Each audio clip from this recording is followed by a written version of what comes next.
Kayu-kayu gelondongan yang luar biasa gede itu saya kira bukan kelasnya, bukan pencuri kayu, bukan perambah hutan yang di sekitar hutan, tapi mungkin juga korporasi besar. Dan ini sudah diamini tadi dalam paparan menteri bahwa ada banyak perusahaan-perusahaan yang nakal yang akan dicabut izinnya ke depan. Menelan korban jiwa yang begitu banyak serta Menhub Raja Juli bilang 20 perusahaan tersebut menguasai lahan sekitar 750.000 hektar, termasuk di area Sumatera. Menhub menyebut akan mencabut izin 20 perusahaan tersebut setelah mendapat persetujuan dari Presiden Prabowo Subianto. Menhub juga akan melakukan moratorium izin baru pemanfaatan hutan tanaman dan hutan alam. Menelan korban jiwa yang kami Kementerian Kehutanan setelah nanti mendapatkan persetujuan dari Bapak Presiden akan kembali mencabut izin sekitar 20 PBPH yang bekerja buruk lebih kurang seluas 750.000 hektar di seluruh Indonesia termasuk di 3 provinsi terdampak. Nama perusahaannya, luasan persisnya saya tidak bisa laporkan pada saat ini karena saya harus mendapatkan persetujuan dari Bapak Presiden Prabowo Subianto terlebih dahulu. Bahwa kami akan melakukan rasionalisasi PBPH dan melakukan moratorium izin baru pemanfaatan hutan tanaman dan hutan alam.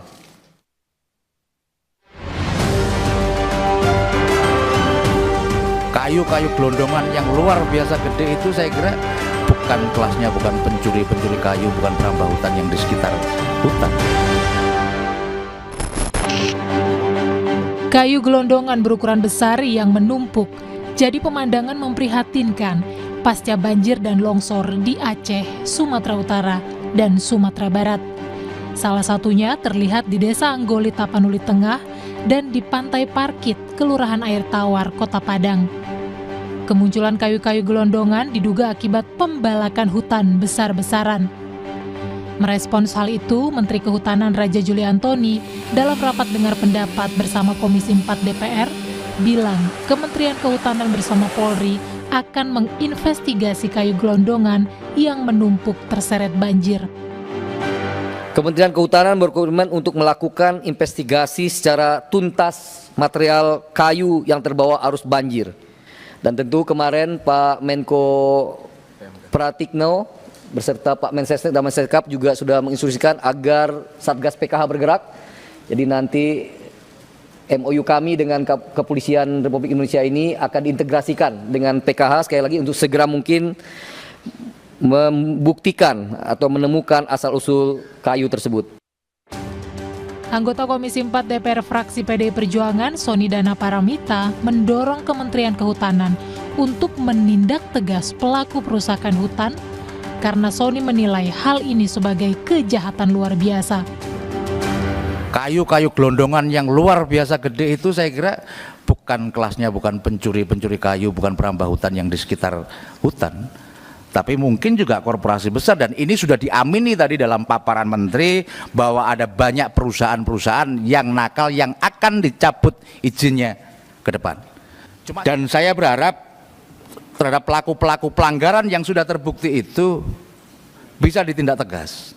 Kalau dinyatakan bersalah sebetulnya itu sudah kejahatan lingkungan luar biasa.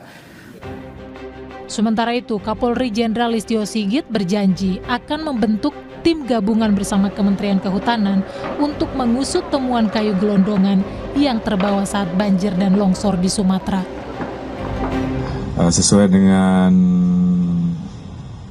beberapa temuan yang kemudian menjadi atensi dari Bapak Presiden, tentunya kami menyambut baik dan akan melakukan kerjasama dengan Menteri Kehutanan dan tim untuk membentuk Satgas Gabungan untuk melakukan penyelidikan terkait dengan temuan-temuan kayu.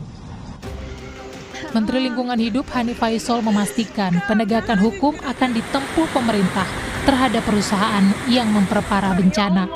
Senin depan, Kementerian Lingkungan Hidup akan memanggil seluruh pimpinan perusahaan yang berkontribusi memperparah bencana banjir dan longsor di Sumatera. Kami juga minggu depan sudah mulai memanggil entitas-entitas yang kami indikasikan berdasarkan kajian sementara dari Citra Satelit berkontribusi memperparah dari bencana banjir ini. Jadi kami telah melakukan surat panggilan, jadi hari Senin kami harap mereka datang untuk menjelaskan sesuatunya. Hingga Kamis 4 Desember, jumlah korban jiwa akibat bencana di Sumatera mencapai 836 jiwa. Publik menanti keseriusan pemerintah menindak pihak yang merusak hutan hingga menyebabkan bencana dahsyat kemanusiaan yang menelan ratusan korban jiwa.